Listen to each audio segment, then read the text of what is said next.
We have 2 more weeks of this gospel, my friends. This is from the 6th chapter of St. John, talking about the bread of life. And he's saying, the bread is my flesh for the life of the world. Pope St. Leo the Great said, when we receive communion, we should become like the one we receive. Become like the one we receive. And what exactly does that mean? There's a man that ran a company, and he was preparing for a little speech that he was going to give. And he was in his office working. His wife came in and asked him, she said she needs to go somewhere and she'll be gone for a couple hours. Can he watch the kids? And he was going to say, I got to get this done. But he said, yeah, no problem. The 2 older ones were fine, but he had a 7-year-old boy. And of course, that's the one you have to keep an eye on. So she had left. And it wasn't even 10 minutes, and the little boy comes in, 7 years old, to his dad. Dad, I'm bored. Probably some of you were amazed it even took 10 minutes, huh? But in any event, the father played with him for a good half an hour or so, and then he said, I got to get back to work. And so the boy was okay for another 10 minutes and then came into the dad's office. And finally the dad took one of his magazines that he had with him and just was flipping through it. And he saw on one of the pages a map of Europe and Asia. He ripped it out of the magazine and tears it up into these little pieces and gives the boy Scotch tape. And he said, put this map together and I'll give you $20. Thinking he was going to tie this little boy up for, a good hour or so until he gets his speech written. He comes back in less than 10 minutes with it all taped up, and his dad was like, how did you do that? He said, Dad, I don't know what Europe looks like. I don't know what Asia looks like. He said, but I flipped a few of the pieces over and I saw that it was a man. And I figured if I got the man right, the world would be all right too. And the man looked at his son. He said, you're just giving me my speech for the night.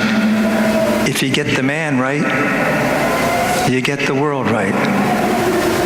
And he gave his son $20. But how true that is. When we're right with ourselves, it's amazing how more right our homes are too, isn't it? When we're right with ourselves, it's amazing how more right it is at work, isn't it? And too often we worry about all these things going on around us. Well, maybe you should worry about getting me right first, right?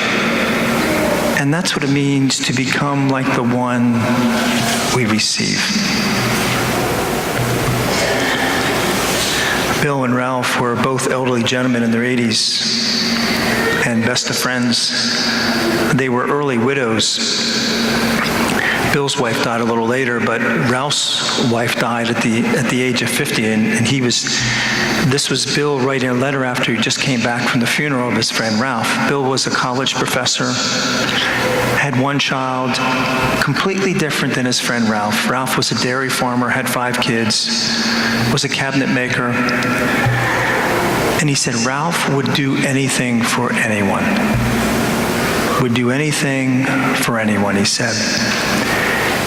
But he said he remembers talking to Ralph, and he was listening. He was reflecting on this conversation he had years ago when somebody was eulogizing, telling him what a good man he was.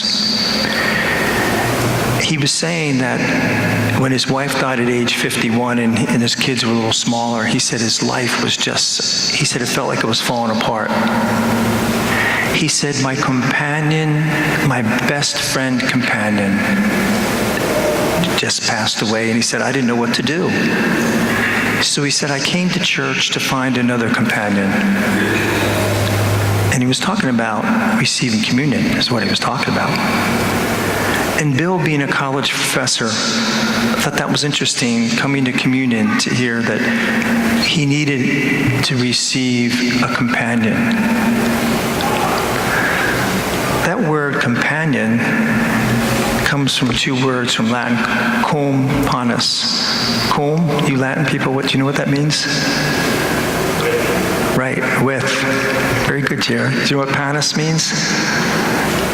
Panis angelicum? Bread of the angels. Yeah, the panis angelicum, that's what that song. But that word companion means with bread. With bread. And Jesus is our companion. He gives us bread, that's himself, to strengthen us for this journey, right? And that's what we all need, isn't it? We all need that with bread to strengthen us for this journey of life. So we pray this week, my friends, that we may become like the one we receive. God bless you.